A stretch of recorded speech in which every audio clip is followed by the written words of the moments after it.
very special guest on the show is Jack O'Halloran, who you will all know as the menacing mute member of General Zod's Kryptonian trio in Superman 1 and 2. So you're very welcome to the show, Jack. Thank you. Well, Jack, you started your career as a professional heavyweight boxer in the 60s and 70s, and standing at 6'6", you were undefeated in your first 16 professional fights.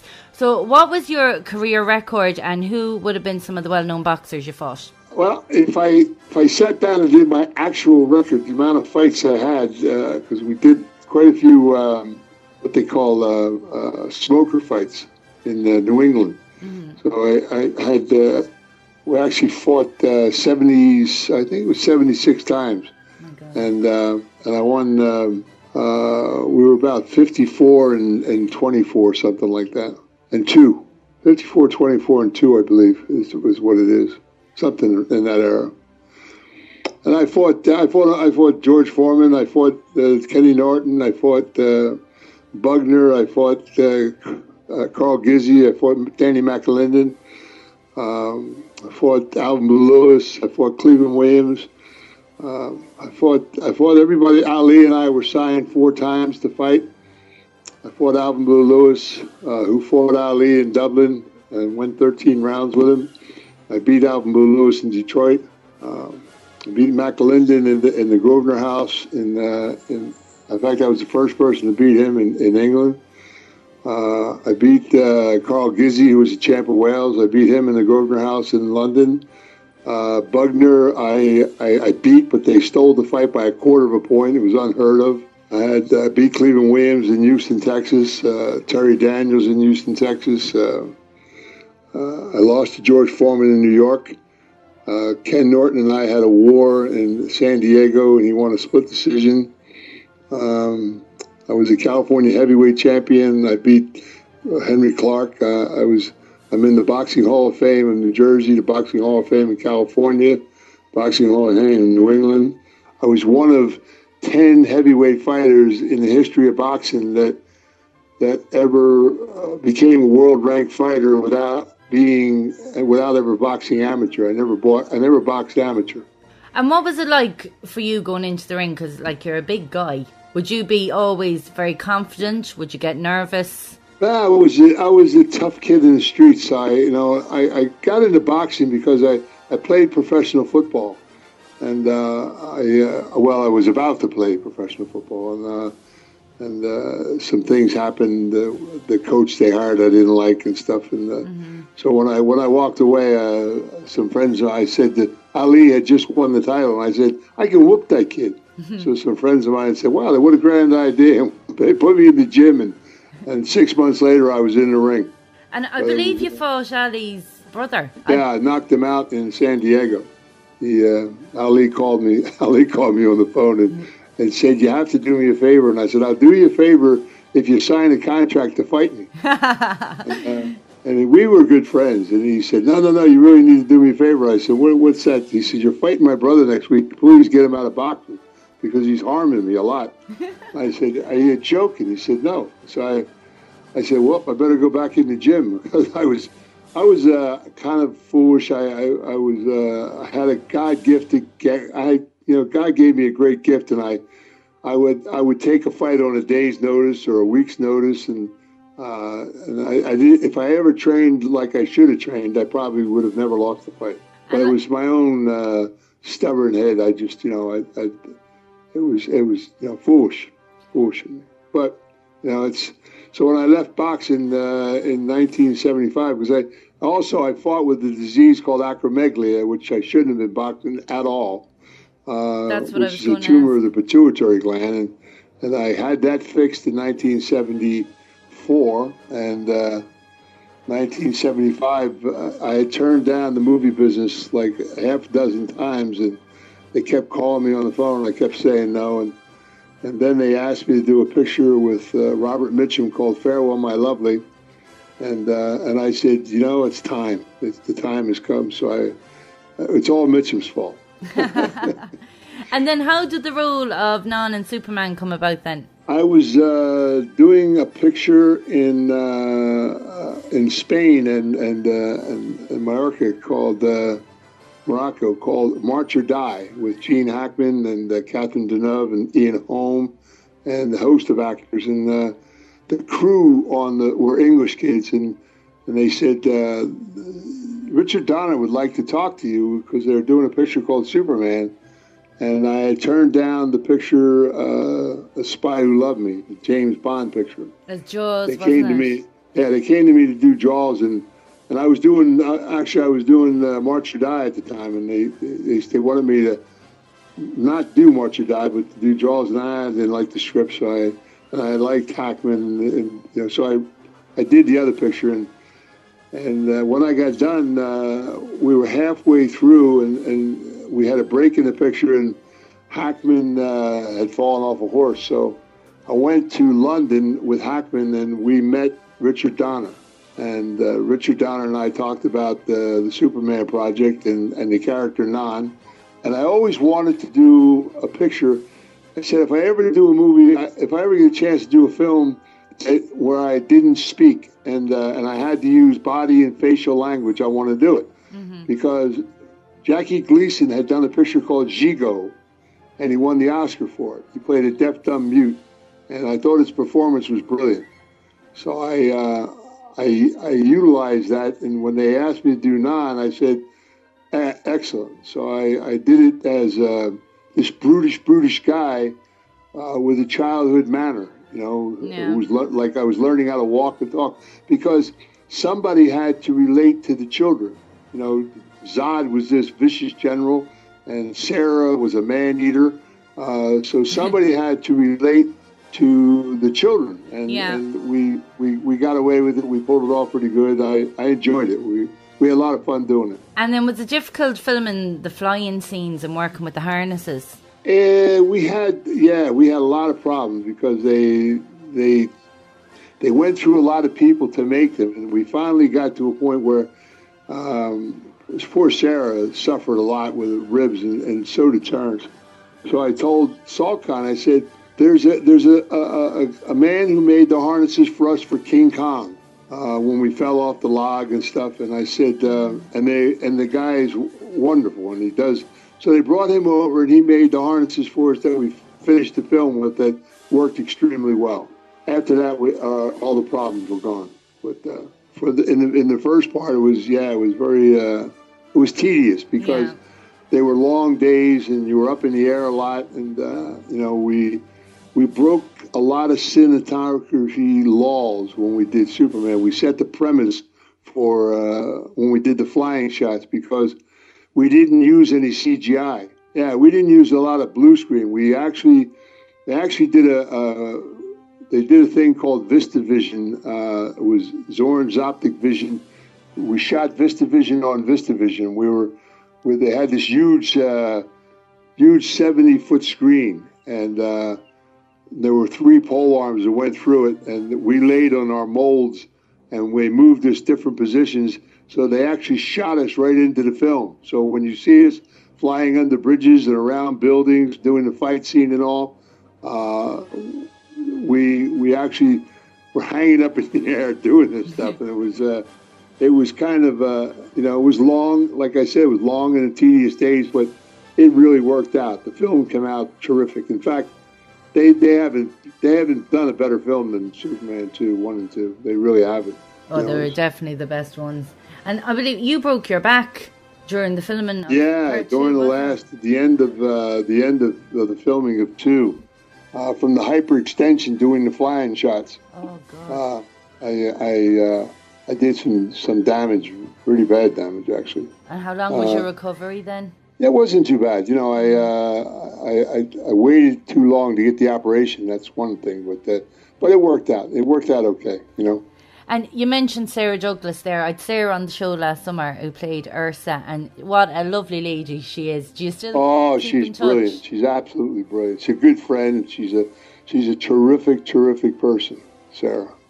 So is Terrence. I mean, we were like a family. When you're filming something for a few years together, you become very, very close. Yeah, I can imagine.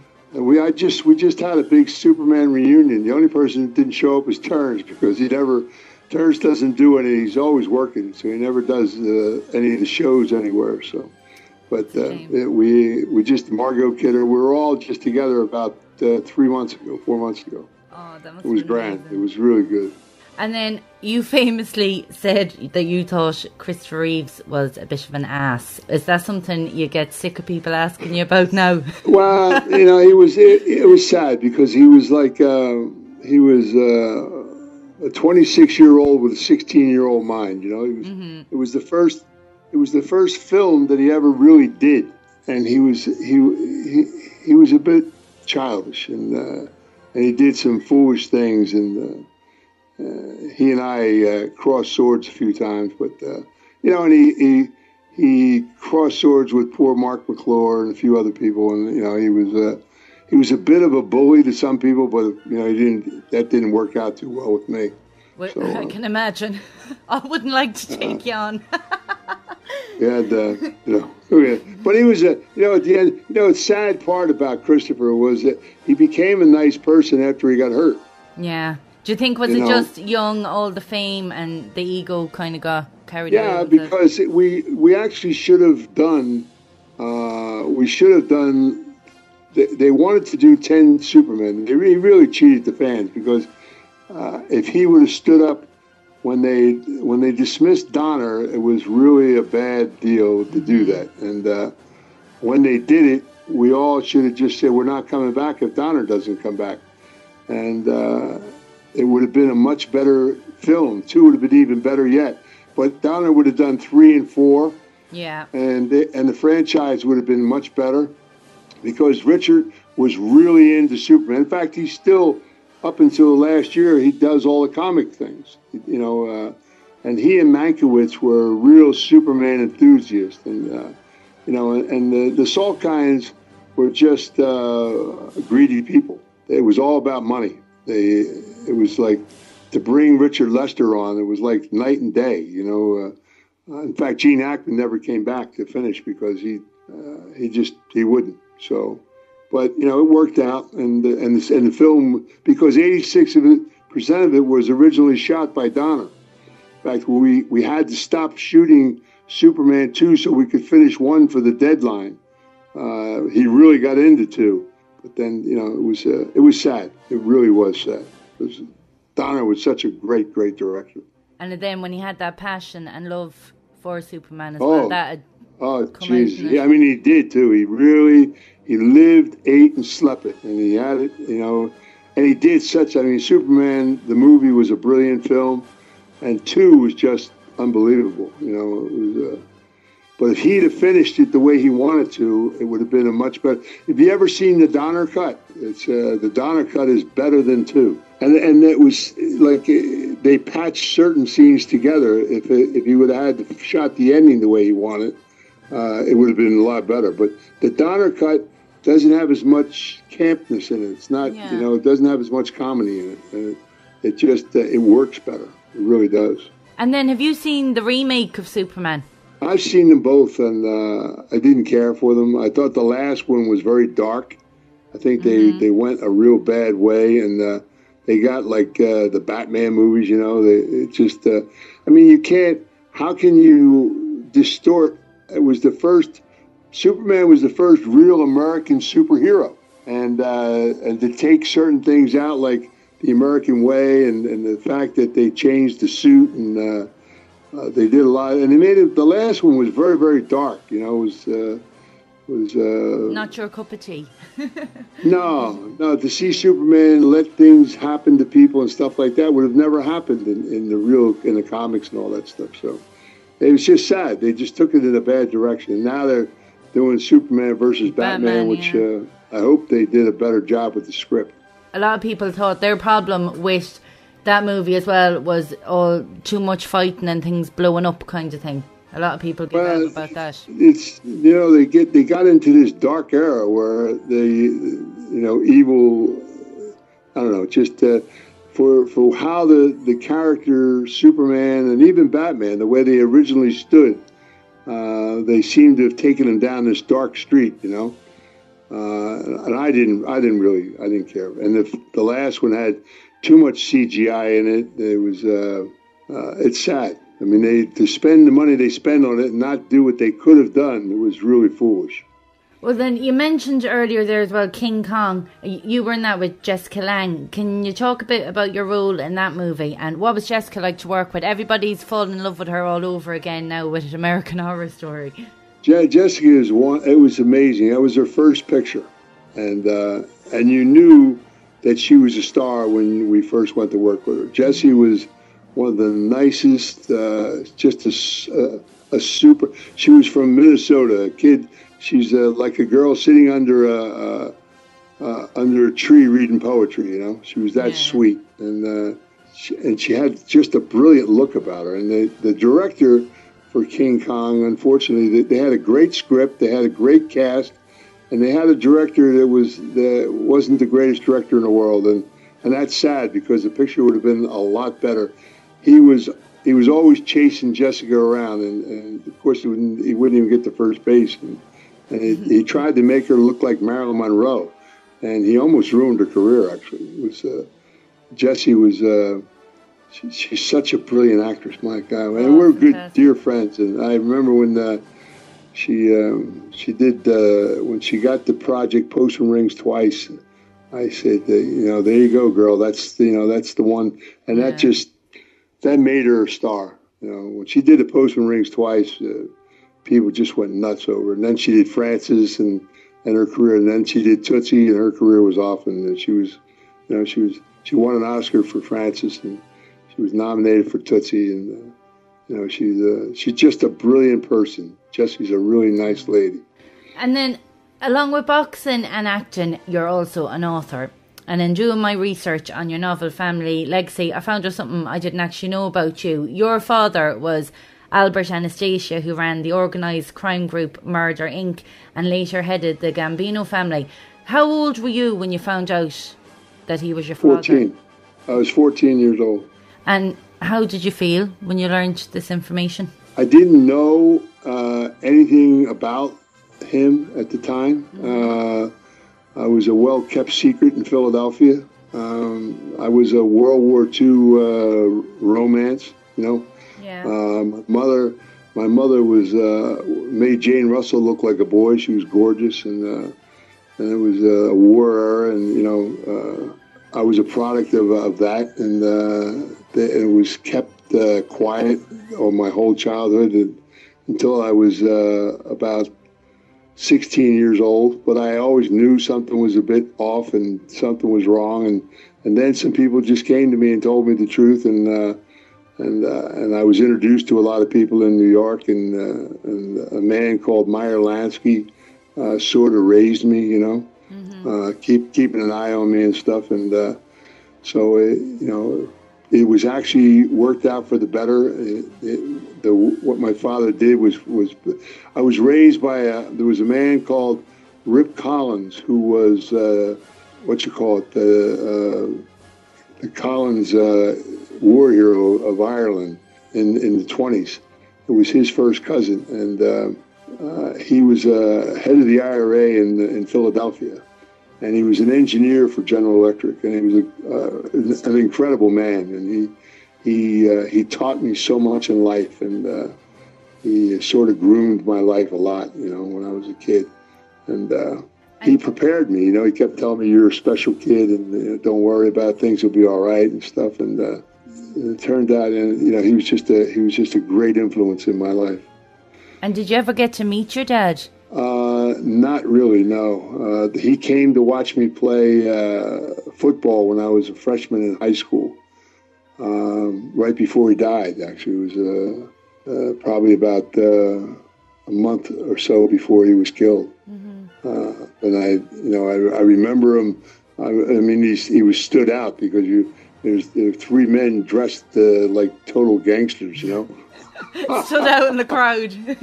Yeah, and it was a freshman football game, so sure it wasn't a huge crowd. We played the freshman games at the lot on the school, and there weren't a grand amount of people there, so it stood out very big that these three gentlemen, like, who the hell were they? And I thought they were college scouts.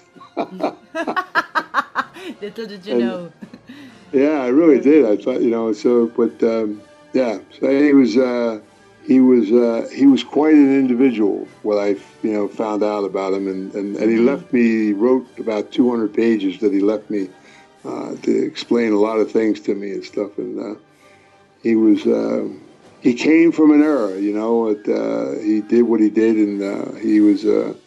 But he died because he believed in what he believed in what they were trying to accomplish in America, and he was against drugs, and my father controlled all the ports of America, and he did not want them to bring the drugs in. Vito Genovese did want to bring the heroin in, and my father said no, not on our watch. This is not what we signed up for.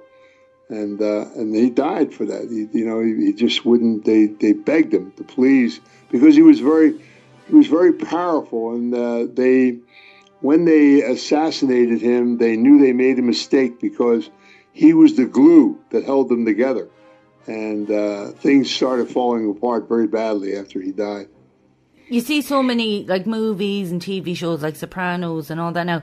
What would be your opinion of the way the mob could be portrayed in Well, movies? The Sopranos to me was a joke. It was there were some similarities to the neighborhood hooligans, but it wasn't near the truth of the matter. And when you stop and sit down and you think about how the country of America evolved, when the Italians came into America, they came in like Roman legions. They set up in different parts of the country, and a lot of the money that they made in the 20s and 30s, a lot of the illicit money was put back into major industries. So they were part of the growth of a country. And the Irish, and then they a lot of money they made, they put back into the church. They put back into different companies. I often ask the question to people that if you go back to the 30s and the 40s and the 50s and even part of the 60s, people never locked their front doors. The neighborhoods were much safer. There was no. You could leave a baby pram out in front of your house and no one would ever bother it. It was a whole different era, and there was no drive-by shootings, and there was no. It was just a different era. People. The word respect was amongst people. And people. When I was young, families sat down and ate dinner together. They looked across the table at each other, And it's one of the things I loved about Ireland. When I first went to Ireland, and I lived out in the country, and the people were just unbelievable. People were there for each other, and they helped each other, and they lived in the small villages, and it was a togetherness that, unfortunately, it isn't in Ireland today. It's very sad. It's not the same as it used to be over there, and I miss that. I miss I miss Dublin the way it used to be, and of course, where you live out is one of the beauties of Ireland. The West Coast is just incredible. It is. It's fantastic. You have to, to really enjoy Ireland, you have to spend time and go around it, and understand the making of Cork, and which was a seaport in the middle of Ireland, and Mayo, and the Galway, and the whole west coast of Ireland, which was rustic, and I love Gone with the Wind, and The Quiet Man. Yeah. And some of the Irish pictures that were made were fantastic. John Wayne, opened the door. John Ford opened the door to the beauty of Ireland, and when they did the film The Informer, they shot it in L.A. and it was done in one night. It was dark, and so when I wrote the script for the book, when I took the adaptation of O'Flaherty's book, I went and I met Liam O'Flaherty in England before he died, and he explained to me where he got the characters from and everything. So I did another adaptation of his book, and I opened it up to show the Wicklow Mountains, and I made the movie. Instead of being in one day, it opens up to 3 days of life, and I wanted to show the beauty of Ireland, because one of the things in Ireland that you never find anywhere in the world is the greenery. Oh, The yeah. grass is, I mean, the greenery of the Wicklow Mountains is just, I mean, if you ever go up to the top of the Wicklow Mountains in the turn of in spring, it's just absolutely gorgeous. I mean, it's just such a grand country. I really embraced Ireland. I fell in love over there. I thought it was brilliant. I really did. Well, it's like what you said there, that whole thing about people helping each other. I live in Castlebar now, but I'm originally from Balmullet, and that's just a tiny town right on the coast. Next stop is America. And it's like that there, you know, if someone died in someone's family or someone's sick, everyone gathers around to help you out. Oh yeah. No, it's actually brilliant. I mean, when I researched the O'Halloran name, and they came from Mayo, and I had my grandmother was a Brown, and she was from the east side of Ireland, and they came over in 1918 when out of the famine and stuff, and when a lot of people went into America from Ireland. But the families, the way they lived, they were farmers, and they, you know, it was just a whole manner of living of life differently, and it's funny that when people left Ireland, it went by religion. You know, a lot of O'Hallorans dropped the O when they came into America, and they were Halloran. So you could never find out who was really related to who. You know, and, that's it. It was. I remember my grandmother was. She was, God, such a starch woman, and because she worked like 3 jobs and stuff, and she was just she was wonderful, beautiful. What a beautiful lady. And I had an aunt who, my Aunt Catherine, she worked as a personal maid to the Pugh family, who were Standard Oil, and she. When she died, she never realized how wealthy she was, because every birthday and every holiday they'd give her shares of stock in different companies. And she had a portfolio, the poor woman. When she died, she didn't think she was wealthy enough to go in the hospital. And she died with close to $1 million. And she never realized that she had that kind of wealth. And she was, God, and they were just such wholesome people, you know. I loved them dearly. They were brilliant. They taught you the manner of togetherness, you know. There were 3 sisters that lived together until they all died. It was brilliant. They were actually really kind of neat people.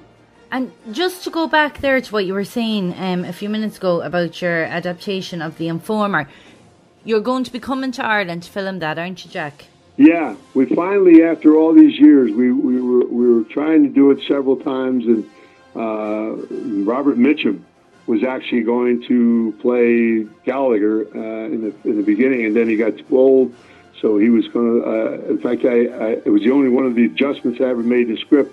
I wrote some scenes for him to play Frankie McPhillips' father, and I wrote some scenes by the coffin and stuff that would have gotten him an Oscar, a supporting Oscar. And he loved the script. You know, he said to me, if you can't get the proper deal for it, Jack, he said, don't do it, because you won't wind up with the picture that you have in the script, and it's too good. Don't let them ruin it on you. Yeah. So it was his fault that I took that it did get done a few times. You know, the studios wanted to take it and do it, and I said no.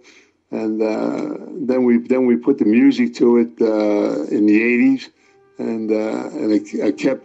And I lived in Ireland. I was going to do it down at Ardmore, and then I was going to buy Ardmore Studios.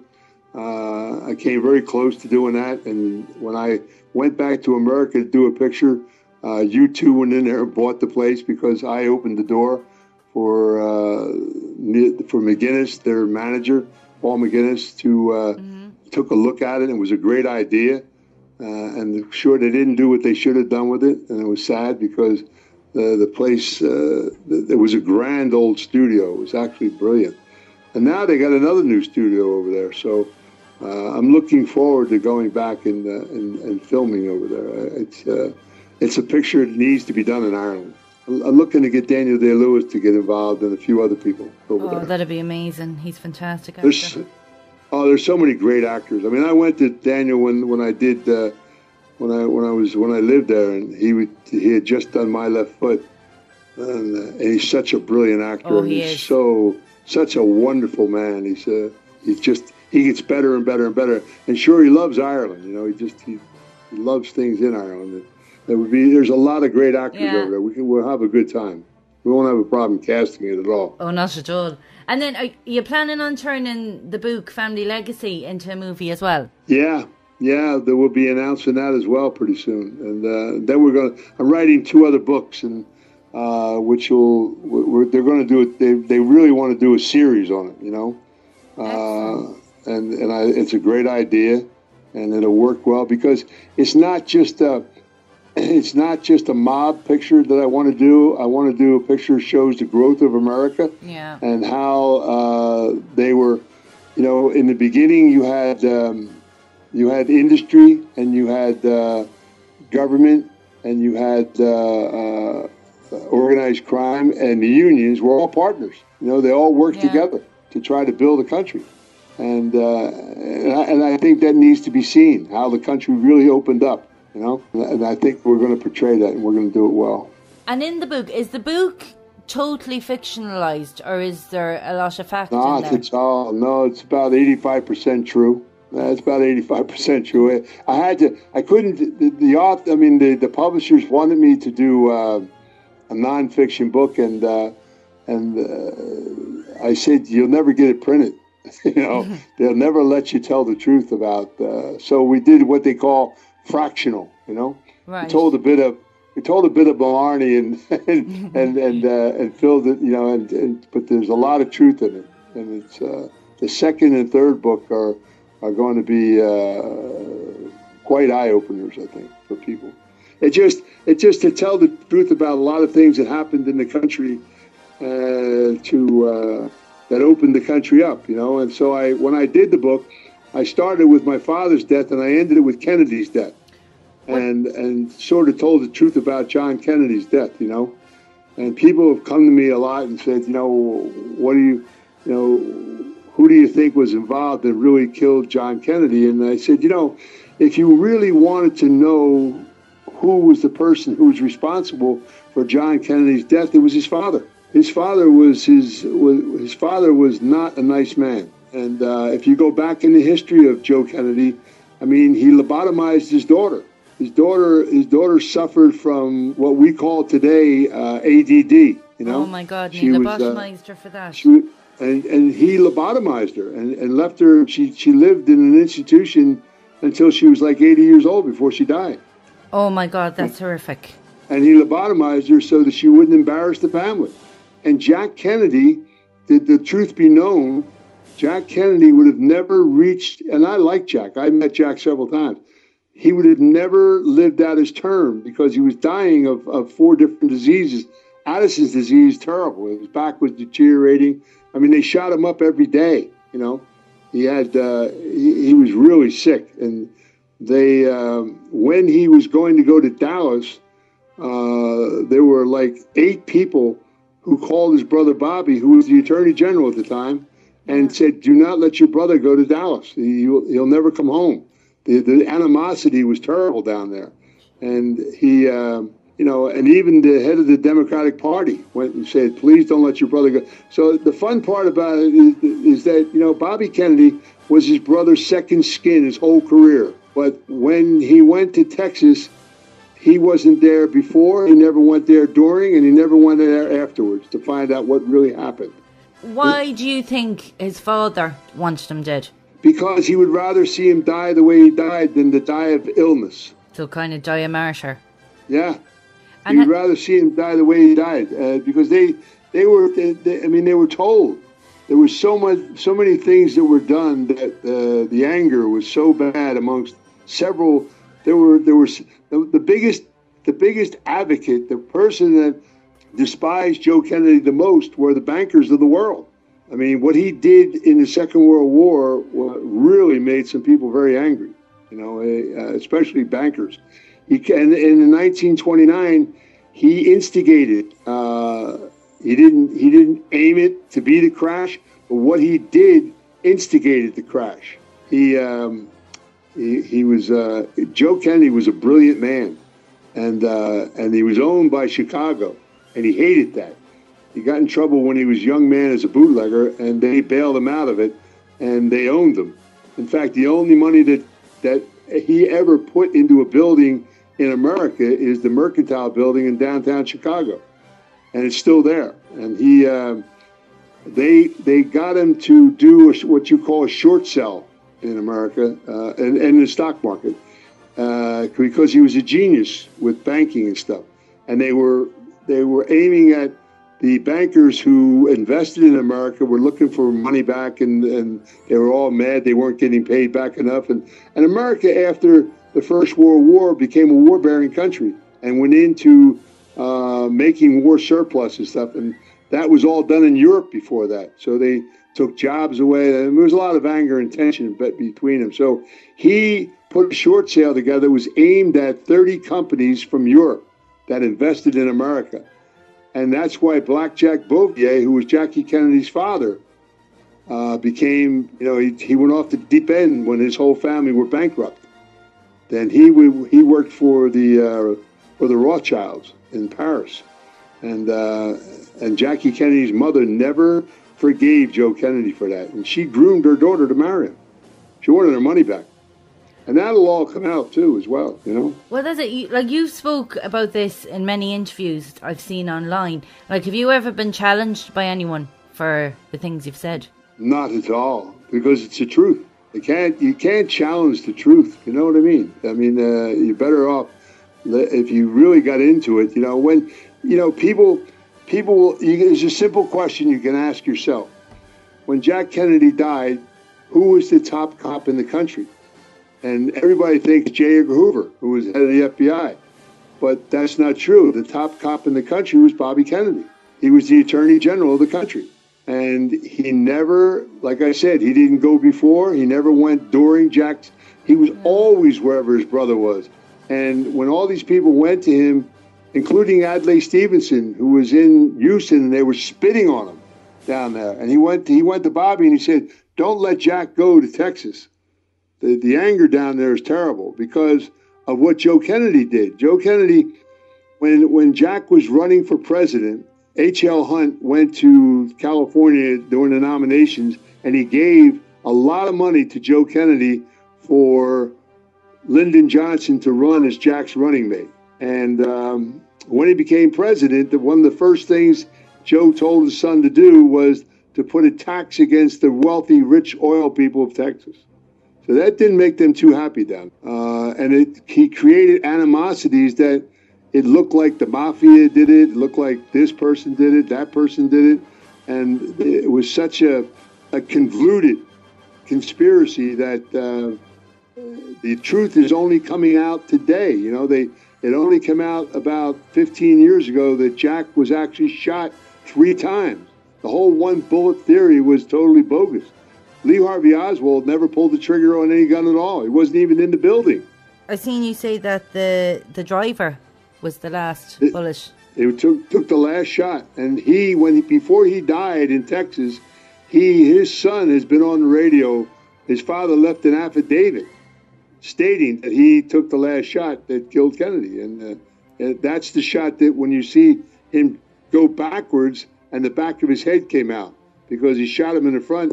And people say, well, how come nobody? Well, there were 13 shots fired that day, all within 28 seconds. God. So the chaos was terrible. I mean, it was like craziness, and it was orchestrated. It took them 3 months to adjust to take them down Dealey Plaza.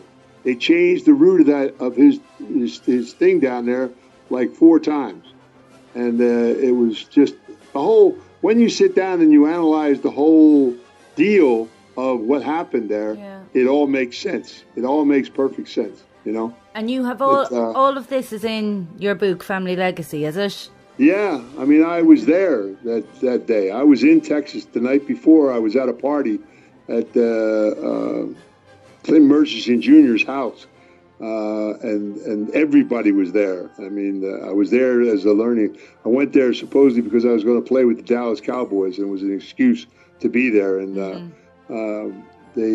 but I saw things in people, you know, the bankers and everybody. So it was known fact what was going to happen the next day, and it was very sad because Jack Kennedy was a brilliant politician, and I really liked Jack. You know, Jack was a real lovable kind of guy, you know. But you know, the marriage with all that Camelot stuff and everything, the marriage was chaos from the very beginning because one ran around worse than the other. She ran around as much as he did, and the father actually paid her $10 million to stay in that marriage. Yeah, that's a guaranteed fact. And she had an affair with Bobby right after Jack died. And when she came from when she flew into Fort Worth the night before he died, she came from a boat, Arnassis's boat, where she spent time to recuperate from the loss of a child, that she lost a baby. And she spent time with Onassis before she came to Texas. Jackie she was a gorgeous woman, you know, God bless her. She was, but it was sad that there was like the marriage to Jack Kennedy was almost like an arranged deal that her mother was going to make sure happened. And in fact, you know, when you take the whole story apart, there was a guy called George de Mournchild who was Zapruder's partner in Texas in the garment district. And she used to call him Uncle George because he was engaged to her aunt, her mother's sister. And no one ever talks about that either. And Zapruder was killed, the same like a lot of people that were involved in anything that had to do with Jack's death. There were 193 people that were killed to silence what really happened. I think this definitely has to be made. Would it be like a series of TV movies or like a TV series? We're going to do the film of the book, and then we're going to do a series of the opening of the country, actually, you know. And it's grand. I mean, it's gonna work out really well. I mean, I love the truth. It's time a lot of truth was told, you know. And there was there's some. If you ever looked at the people of Ireland that went to America, that were amazingly entrepreneurial, you know.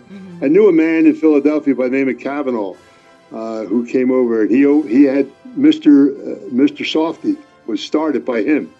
He started, and he owned like 30 bars, and he was a character and a half. Oh God, I loved him. He was a great guy. He was grand. He was a trip. But it's just the whole entrepreneurship of the reason to go to America that's not here today. You know, you understand me? Yeah. When people came from Europe, when they came into America and they put their hand up to become citizens, they did it in English. And they wanted to be Americans for the American dream. Yeah. You know, people came because they thought the streets were lined with gold, and they had an opportunity to create whatever they wanted to create if they had the willingness to work for it, you know. Yeah. And it was, I think, one of the greatest exports Ireland ever had was people. They said there were so many people that came into America that became huge entrepreneurs over here. It was, I knew a slew of them. They started the unions of the roofers and different, it's just, when you look at the blend of European people that came in and the way they built a country, and today, the way they open the borders and people come in and they give them everything, you know, they're raping a country it's sad, you know, because it's like Ireland. Ireland was supposed to be the next Hong Kong. When Smurfit built the banking system in Dublin, it was a brilliant idea. They were supposed to be the next Hong Kong, and sure, when the euro was formed, they took the money. The farmers wanted the money out of the euro, and they became part of the euro. And immigration hit Ireland for the first time, where people were brought into the country because they were forced to take them. They didn't like the idea. They were forced to take them. And it changed the whole complexion of Ireland.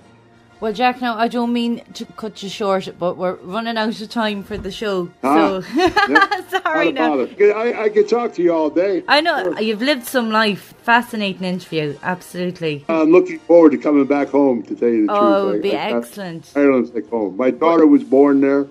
I have a daughter called Slania, she was named after the Slaney River. You'll have to give us a shout when you come over filming The Informer.